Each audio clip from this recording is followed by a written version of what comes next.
Railroad Corporation. This is a game that came out in early access in 2019 and then was released as full access in the same year, which is just weird when you're talking about early access game and quick releases. The game, of course, as the name mentions, is about running a train company. You could actually go into this game expecting to be something like Railroad Tycoon, and you'd be fully entitled to think so. There is, after all, a sort of storyline that you'll be following in Railroad Corporation, but unlike Railroad Tycoon, you don't have a beautiful Naruto or reading you the text lines every single mission. Because yep, we don't have any voice acting in Railroad Corporation, but that would not be too surprising for an indie game. The only problem is that I have a quite decent rig, and still loading a map in this game takes forever. But let's not start off with something negative about this game, because I think it has a lot of good into it. So as mentioned, the storyline follows the early steam engines, the first locomotives that were put to work across the United States to carry goods and passengers all over their rail networks. You will have to connect every city with your stations and make sure that your trains can reach them as fast as possible. You'll be managing hundreds, if not more maybe sometimes, lines as well as business throughout an entire map. When you're doing the carrier mode, you'll start off with a kind of tutorial that will be introducing slowly each little sections. So for the 5 first missions, it doesn't really matter what you're gonna do because you then get a hard reset on your character for the following missions. The only real problem here is that these early missions are quite slow, and to be honest, before reaching the point where you can actually start playing the game as I guess will be intended with every feature set, you already have a quite decent amount of time already invested, so there's a little bit of sunken cost theory coming into play. Seriously, it took me about 5 hours to finish a tutorial if I remember right, so that can definitely be putting some player off and giving them a vibe that the game is way less complete than it seems. I think the source of the problem is in fact that these 5 early missions are really slow paced and introduce each of these little features one by one, while I think it could all be done in the same 1 hour of gameplay. But the only thing that is sure is that time keeps moving on, because as you get further and further in the missions, your character is starting to pick up some age. But I don't even know like what is at the end of the campaign, because it is a quite serious amount of time investment to find out whatever the last mission is at. Alright, so now enough talking about the scenarios, let's talk about how the actual game runs. There's one big special feature that I like about Railroad Corporation, and is that you're an actual corporation with a headquarters. And the headquarters is a quite important building in this game because it allows you to have different departments that will have a definitive impact into how the game is rolling out. One of these departments will be the HR, and well, it allows you technically to building the HR and then hiring people depending on how much you can afford per month and how much room they need in your headquarters. Upgrade further that headquarters to acquire more characters, but these characters only provide very not so appealing buff most of the game. So they range from cheaper costs for certain material that can be useful in certain pitch situation, or just general smaller little costs throughout the different features of building industry or building trains and building railroads. But it is honestly not one of the building feature I prefer, and since you need to dedicate the room you have to a certain building, the HR I think is probably the one I pick less often in my headquarters in different maps. I just don't see so much of the value except in certain pinch situation, and then I usually find better use for my room, like building the finance department. Oh yeah, now we know I'm talking about real corporation here. The finance department allows you to issue bonds. Bonds are actually very stable investment, and if you're buying them up, you're probably making a little bit of steady bit of income within. But in this game, for example, you grant a 100k bond, you'll have to pay a monthly interest that will range from 3 to 50% per month to the bondholder, and then you still owe the full price of the bond. which is redeemable anytime, but will be redeemed for sure at the timeline. So it's possible it puts your company in bankruptcy more than once. Because bankruptcy is usually reached by exceeding the threshold of that the banks allows you to go down into the negative. And the maximum threshold you can go is minus 50k. Once you hit that limit, boom, game over. But there's one last redeeming feature to the finance sector to save your butt in the last ditch when just selling trains and completing contract doesn't work out. You can get loans. And I love how they work into railroad corporation. Loans are not just, unfixed amount of money that is printed and given to you for repayment. No, in this game, they're linked to real estate. So you could put one of your industry onto the loan, or you can put some of your railroad stations into the loan. And as long as you're keeping up with the payments, you'll be fine. But if the payment will put you under minus 50k on your margin, rather than losing the game, you're just losing whatever that loan is onto. So that usually just delays for a month your ultimate demise for bankruptcy, but at least you tried. That's the spirit. Another problem with these loans is they are crazy expensive, ranging from 10 to 50% per month interest. And yes, I'm saying 10 to 50%. It's possible. If you borrow 100k over 12 months, you'll have to pay over $1 million back. This is just fucking insanity. These loans are crazy outrageous. I mean, I would give these loans out, no problem. But at the same time, when you're making money in this game, you're making serious money. And one way to make some serious money is using TRAINZ. So you'll have to build different engines. You have a selection from a research. This research allows you to go from a little best friend train with almost no competency to massive mastodon of researchers like the Mogul 260, a crazy beast that can carry almost 10 best friends. And you also get some bonus for every single locomotive between each steps of a new locomotive unlock. And each of these locomotives will have a lot of unlocks to do, so you'll need to spend a lot of money in the researching center. Another beautiful HQ update that you have to put in the game. And you know what? I'll actually tell you on my little dirty secret. The best way to win this game is actually you just hold up a bit after you complete the mission, right before delivering the last package. You just chill around until you can max out the amount of time you have, and you just research like crazy. New locomotive. The sooner you get the Mogul, the sooner you get the Monmera, the better you're gonna be out, man.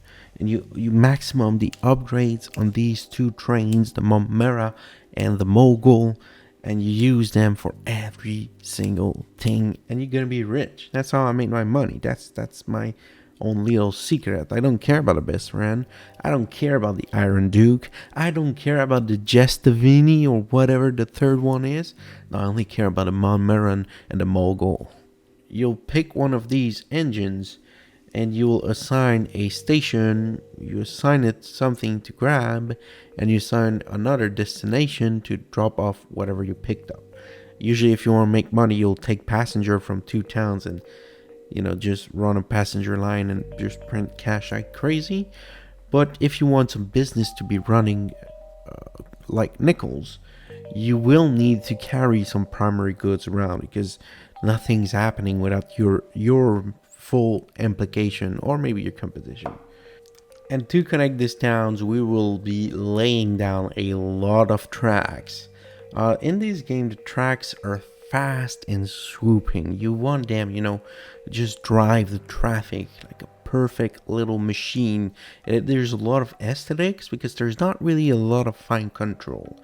So there's always an ongoing issue with the cost control over track lane. So as you start early on, you want to make sure you go through the little dips in the map because you don't have that much fine control, and you just want to be as inexpensive as possible laying down your first track. But as you reach the end and you're in the last few months, then you're going to be laying down massive tunnels and bridge all over the place to reach whatever objectives you need to be reaching. So that is quite funny because you go from beautiful layouts of tracks to a monstrosity of spaghetti twisty roads all over the place, just to make sure you can deliver that one last steel load into Green Bay. You didn't realize you needed 72 grains too. But yeah, your main drive will be driving commodities around the map as well as the passenger things, and completing whatever objective the current map will offer you, because you always have a time limit in these maps. So to make sure you can make money, you'll need to be dealing with the industry. And my little quick dirty secret, if you own the industry, you own the money. That's how it works. That's how it works everywhere. So as a corporation, you want to make sure you buy as much industry as your money and your bonds rating and your loans ratings allow you to get. Because these stressful months when there's only 48 days left on 500,000 bonds repayment is not better than seeing your textile mill not running because there's no cotton delivery. But yeah, if you're reasonable, you can actually make good decision and just purchase industry that will make you money. And one of great way to make money with industry is building, like for example, the wheat farm and then selling the wheat to the town. It's literally printing free money in this game, and that's what I love to do with every business I add. There's something magical about the way the business can interact with the markets. So when you have a business that you own, you can actually go and force auto trading rules across different business. So you can use your sawmill to put lumbers into your furniture store, and then you can sell the lumber and the furniture through the city itself, so you print free money. And it's just crazy madness and crazy good. I love the way railroad corporations deal with this industry. The only thing I didn't like is that it felt like it took forever before I can even reach a point where I can manage these industry in that fashion. Because yes, if you want multiple industry, you'll need to grow your towns, and you can actually have an impact with that. And that's beautiful, because the more packages you carry around, the more passenger you move around the towns, it will allow your towns to evolve. Because every time one of these resources used up in a town, it generates a little bit of population. And whenever you reach different threshold of population with these, it unlocks new needs, new demand and supplies for the towns, as well as every 10k or so unlocks you a brand new empty field where you can build whatever perfect business will fit. And really bonding that with the transport and the warehouse and the international market you can sell your produce makes it for a very solid game for corporation management here with Railroad Corporation. And there are also a couple of DLCs. I personally didn't play them, but I'm pretty sure if you reach a point where you actually enjoy the game, these DLCs seems to be adding a lot. You have the Civil War, and there's also a DLC for the Yellow Fever. Okay, yeah, I remember, right? The pre-coronavirus pandemic. Oh, that would be another interesting DLC to check out. But quite seriously, now we have had a pretty mixed reaction to the game up to now, and now I'll go into the real problems. And I think one of the biggest problem with this game is that a lot of people went into it expecting to be playing something of a spiritual editor of Railroad Tycoon 3, but what they actually got when they got into the game is a better version of Sid Meier's Railroad without the Tycoon, the 2006 game. And that's not a bad thing, because it was a good game. It's just not the same you'd expect. Another problem that I have with this game, though, and this one I think might be more for my general apathic feeling toward it, is that the world map is just boring. The places are not well defined. I can tell certain features just because I know Lake Michigan is next to Chicago. That's a quite obvious given. But when I look at New York, the Hudson River just seems like out of place. That the game doesn't feel authentic to what it's trying to represent here. It's all a very, very weird abstract layer of representation that we have of the world map, and the comparison with the trains and the railroad, the way they're set down on the map. And it's just it's not that enjoyable.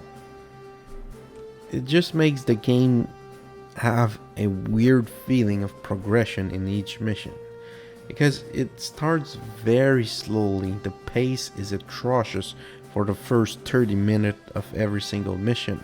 You just run a few little trains between certain locations to make sure that your passenger can be moving between large towns. You can start rolling in raw materials into industry you plan on using soon.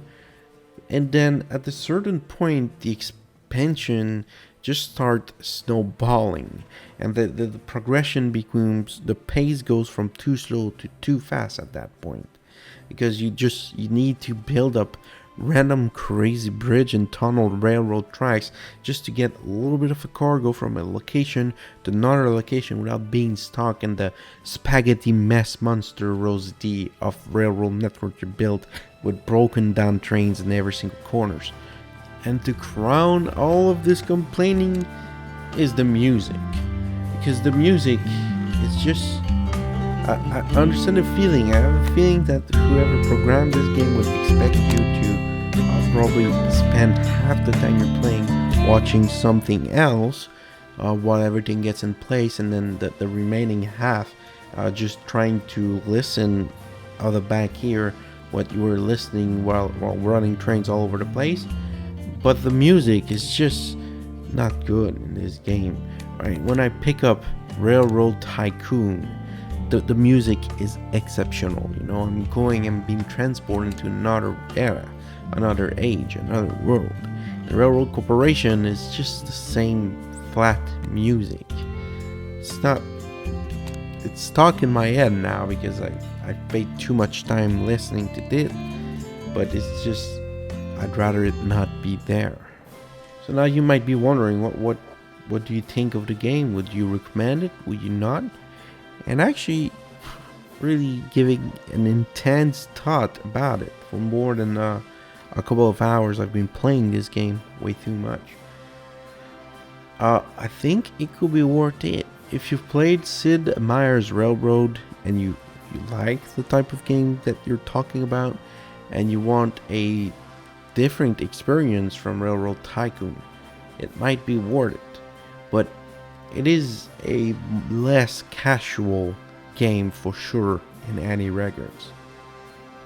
So this has been Joe. Hopefully you enjoyed this quick review. If you did, make sure to drop a subscribe and a like. Thanks for watching, and see you next time.